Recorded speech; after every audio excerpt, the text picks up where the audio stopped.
defende é um sistema eleitoral que não seja bloqueado pelos partidos. Você hoje, para ser deputada, tem que ser aí amigalhaça de uma direção partidária. E então metem na lista. E creio, porque eu nunca andei nisso, eu nunca aceitaria ser deputado. Não tinha paciência para estar 4 anos sentado. Mas houve uma vvez, por circunstâncias... Convidaram ou não? Não, nunca ninguém me convidou, exceto em determinada altura, por razões que não vou aqui contar, porque interferiam com alguém, convidaram. Então foi convidado. Não, mas porque eu disse umas coisas e tal. Bom. Mas foi há quanto tempo? E a pessoa pensou que eu queria ser deputado. Não me conhecia o suficiente.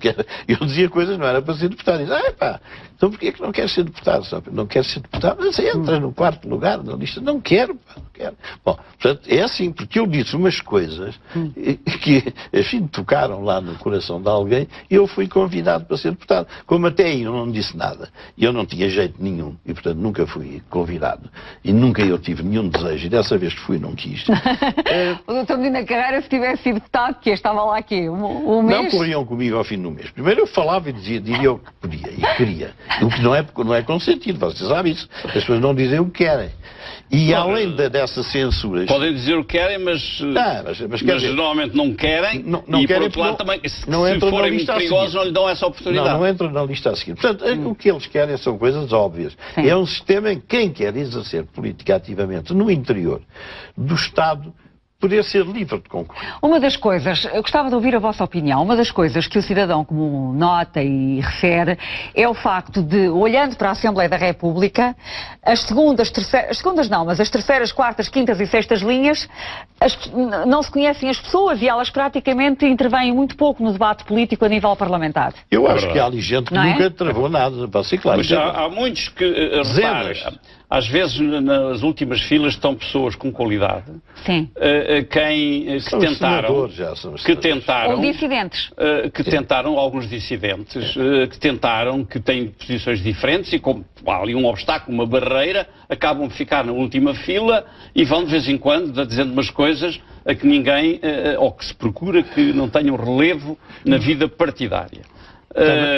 Mas eu gostaria de voltar... Também deixe-me só dizer uma coisa, também lhe digo que é preciso paciência para estar na última fila calado. Repare, eu estive lá 4 anos. Realmente é preciso muita paciência. Eu estive lá 4 anos, fui para lá com a ideia na última fila de que podia fazer diferença, que poderia mudar alguma coisa. Ao fim de 2 anos verifiquei que era missão impossível, mas pensei sempre que era um contrato, tinha feito um contrato com aqueles que me elegeram. E fui fazendo lá na minha região, na Leiria, debates e fui fazendo algumas coisas, dando relevo a isto que estamos aqui a falar. Sim. Já nessa época, porque já nessa época era perfeitamente evidente que nós estávamos a caminhar para um bloqueio, quer político, quer económico. É algo que vem de muito trás. O que é que o Henrique Neto ia dizer? Mas eu ia dizer que... só queria lembrar que são 10 e 10. Sim, sim. Eu queria dizer que nós deveríamos estar mais atentos aos erros que foram cometidos e este programa tem cumprido essa função que eu acho que é muito importante, de demonstrar os erros que têm sido cometidos. Portugal não necessitava de estar aqui. Portugal agora diz que não há alternativas. Eu discordo. Acho que há, mesmo no campo económico, pelo menos, algumas estratégias que são melhores do que outras e que devíamos apostar nessas. E continuamos a não apostar nessas estratégias e continuamos a não entender toda a dimensão da tragédia. Mas vamos lá ver, então, para avançar. Dr. Medina Carreira, ajude-me aqui. Portanto, algumas das medidas que este movimento preconiza. A obrigatoriedade de eleições primárias abertas aos cidadãos. Quer dizer, mas quem quer entrar no circuito da ação política possa entrar, porque agora não pode. Tem que se meter num partido, estar ali quieto, caladinho, a fazer os recados do chefe, para ir para uma lista onde depois tem uma outra luta. O que eu ouvi dizer é ir para os lugares chamados elegíveis. Cada partido sabe mais ou menos por distrito quantos é que mete.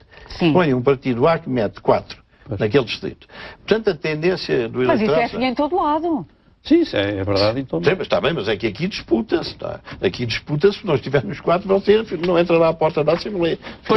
Pois fica, se não entrar na Assembleia, fica-se à espera de entrar no Instituto da Juventude, entrar no Instituto da Juventude, entrar numa empresa pública. O que eles querem é isso, é abrir e arejar humanamente a ação política. E criar condições financeiras de igualdade, porque senão há uns sujeitos cheios de dinheiro que recebem subsídios do Estado, que o Estado paga aos partidos para dar. O Estado e particular.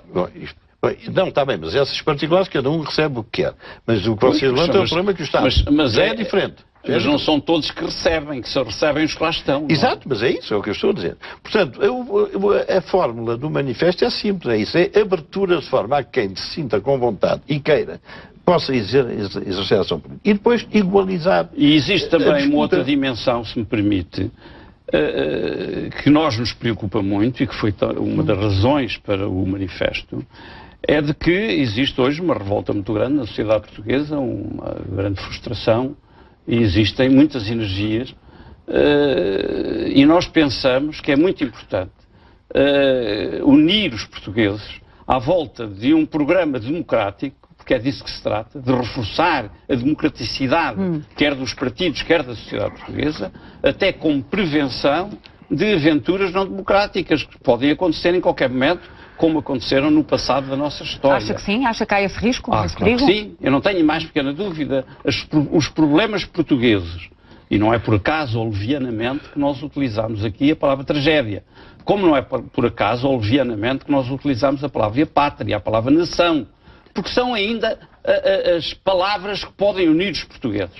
E nós achamos que este governo não tem feito essa tarefa, bem pelo contrário, tem criado a desunião entre setores da sociedade e é muito importante unir os portugueses à volta de um programa mínimo. Repare, nós estamos aqui a verificar a simplicidade das nossas propostas. São propostas básicas, são, sim senhor, são propostas de que se fala há muitos anos, são propostas que os próprios partidos têm muitas vezes dito que querem cumprir.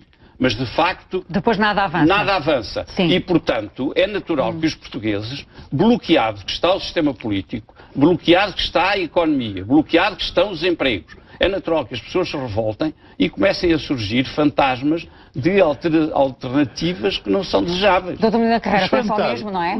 Os fantasmas só se mantêm como fantasmas porque nós estamos na União Europeia. No dia em que a gente sair da União Europeia, com este ambiente geral, o risco de um golpe qualquer é francamente possível, não é? Porque isto está a tornar-se impossível. Sim, e digamos também a descrença da União Europeia, a crítica que hoje se faz da União Europeia, os índices das sondagens que são feitos, são trágicos para o Esta apoio. coisa que agora aconteceu com o Chipre, não é? É que a União Europeia, na União Europeia, que é uma loucura, que põe em causa, enfim, uma das bases que é a propriedade o dinheiro que as pessoas têm nos bancos, tudo isso provoca reações que são imprevisíveis. E por isso é muito importante unir os portugueses. Sim, mas isto é tudo conversa fiada, porque não vai acontecer coisa nenhuma a seguir ao manifesto, que eles não mudam nada, porque eles não têm para onde ir. 80% daquela gente não tem para onde ir. Mas o Presidente da República devia ser sensível a esta o Presidente da República também está a tratar da sua vida. A Europa... O Presidente da República está no último mandato. Está bem, mas o Presidente da República tem mais uma razão, tem uma grande liberdade para agir neste Pois é, mas é que ele está a defender-se, enfim, com medo de ficar... Esta é uma área em que a influência presidencial... O país está todo à defesa. Poderia ser muito importante. Sim. Isto que se passou aqui com a indústria portuguesa é em maior ou menor medida o que está a passar na Europa. Porque as indústrias se deslocaram para os países emergentes e, sobretudo, para a Ásia. Com o seguinte, a queda das economias, a europeia como as outras, mais ou menos reflete esta evolução da indústria. E, por conseguinte, com esta evolução da indústria, não vai haver solução satisfatória para a economia europeia. Estas histórias de aumentar a procura e tal, isso dá para aumentar 0,5% ou 1%, mas não dá para repor a economia europeia 3% ou 4%. E como a Europa não está, os Estados europeus não estão preparados para viver com uma economia de 1%, o problema social e o problema económico tendem a agravar-se na Europa. Sim. Como é que se requalifica? E como é que se requalifica a democracia, então? A democracia? nós estamos aqui a fazer uma requalificação. Sim. Mas, enfim, isto é uma simulação entre amigos, não é? Sim, está bem, não mas é uma das coisas que o manifesto fala... Eu não espero coisa nenhuma. Mas uma das coisas que este manifesto fala é de um eficaz combate à corrupção, por exemplo. Sim, não é o manifesto. Não é o manifesto. Não, isso são lacunas que eu atribuí ao manifesto. Quais são, então? O manifesto tem coisas que são necessárias, mas há outras que, para reconquistar a confiança da sociedade, tem que se resolver. Sem se resolver melhor o problema da corrupção, a sociedade não acredita, acha que os políticos são todos ladrões. Enquanto não se resolver esse problema, não se resolve. O problema dos crimes económicos, o BPN, o BPP, uma data de coisas do género, não chegam ao fim.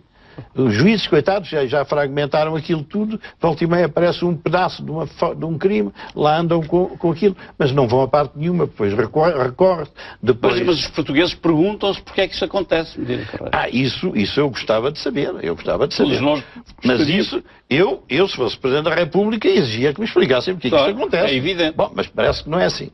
O enriquecimento ilícito, eu não percebo porque é que os ex-titulares de cargos públicos não estão sujeitos à verificação do enriquecimento ilícito. Para que proposta é que o sujeito é Presidente da Câmara ou é Ministro ou não sei o quê, daí a 2 anos aparece aí com barcos e com casas e com mulheres e com não sei o quê.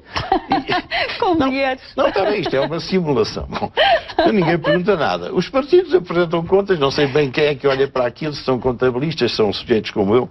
A limitação de mandatos, limitar mandatos. Porque os partidos são condenados sistematicamente na apresentação de contas, nunca aconteceu nada. O Tribunal Constitucional condena-se anualmente. Sim, mas e o que é que o Tribunal Constitucional pode fazer? Bom, quer dizer, não tem recursos, em vez de ser, ali está outra razão, em vez de ser o Tribunal de Contas a fiscalizar as contas dos partidos, o Tribunal de Contas tem recursos, tem experiência e tem pessoas para fazer isso, os partidos sempre entenderam que seria o Tribunal Constitucional. E porquê? Porque o Tribunal Constitucional não tem os recursos para verificar verdadeiramente isso. Nada acontece também. Nada acontece e não é só isso, Henrique Neto. O Tribunal de Contas é realmente uma realidade da nossa máquina pública que eu prezo, até porque o Presidente é uma pessoa impecável. Simplesmente eu também não sei o que é que acontece ao Tribunal de Contas. Uma ponte de Coimbra, você deve saber melhor que eu, custou 4 vezes mais. Bom, o que é que aconteceu ao sujeito? Nada. Mas isso não é do Tribunal. O Tribunal clarifica os dados aos governos para os governos atuais. Para que é que serve o Tribunal? Não tem poderes, não é? Mas tem que ter poderes, não serve para nada. É um mistério. Mas não é por acaso que não tem poderes. O que acontece às pessoas que são apanhadas nessas verificações do Tribunal de Contas, eu não sei, nunca ouvi dizer. Se calhar paga uma multa aí de 1.000 euros ou 2.000 euros. Depois, outro problema que o Dr. Medina Carreira identificou é a limitação de mandatos. Sim, ser assim, não é? Dessas brincadeiras. Bom, agora não se sabe se quem esteve 3 mandatos num sítio pode ir a um 4º mandato noutro sítio, para grande confusão de ninguém resolve. Eu acho que a lei é clara, mas já deram a volta à lei. Sim, mas quer dizer, não sei se a intenção era uma, se a intenção era outra. Quer dizer, sem se responder a estes e a outros problemas que são pendentes na nossa sociedade, ninguém confia na política. E o incumprimento das propostas eleitorais? Bom, isso é uma coisa que eu entendo que devia ser, pelo Presidente da República, considerado um irregular funcionamento das instituições. Há um artigo 120 da Constituição Portuguesa que eu vou ler muito rapidamente, só tem 3 linhas, para saber o que quer dizer.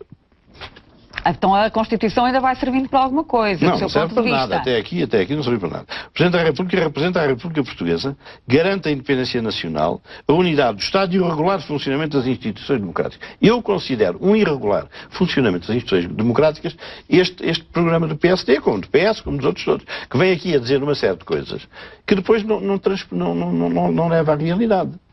Quer dizer, para que é que serve um programa eleitoral? Porque isto é uma farsa.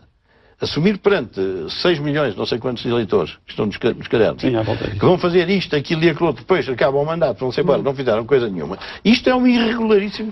Então o Presidente da República passava a vida a dissolver a Assembleia, Dr. Medina Carreira. Estamos realmente aqui perante o bloqueio do sistema, não é? Há tal magistério de influência que podia ser exercido, nomeadamente nesta questão do sistema político. Eu acho que o Presidente da República teria a obrigação de fazer a pedagogia. Você sabe que...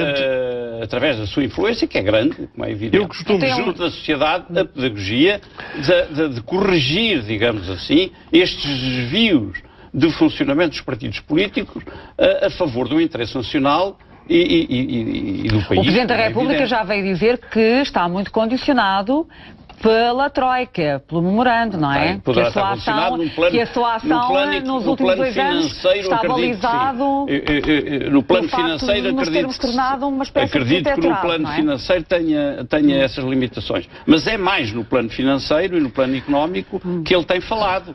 E no plano político, no plano do sistema político e da profunda degradação e decadência do sistema político, ele não tem feito rigorosamente nada, mas diga-se de passagem que o antecessor também não. Mas nem ele nem ninguém, porque os outros partidos também, em vez de andarem ali na Assembleia a fazer espetáculos, deviam ir verificar. Chamar o PSD, no caso concreto, o PS antes, o PSD antes, e dizer, meu caro, isto dos 181 deputados, quando é que entra? A nova lei eleitoral como é?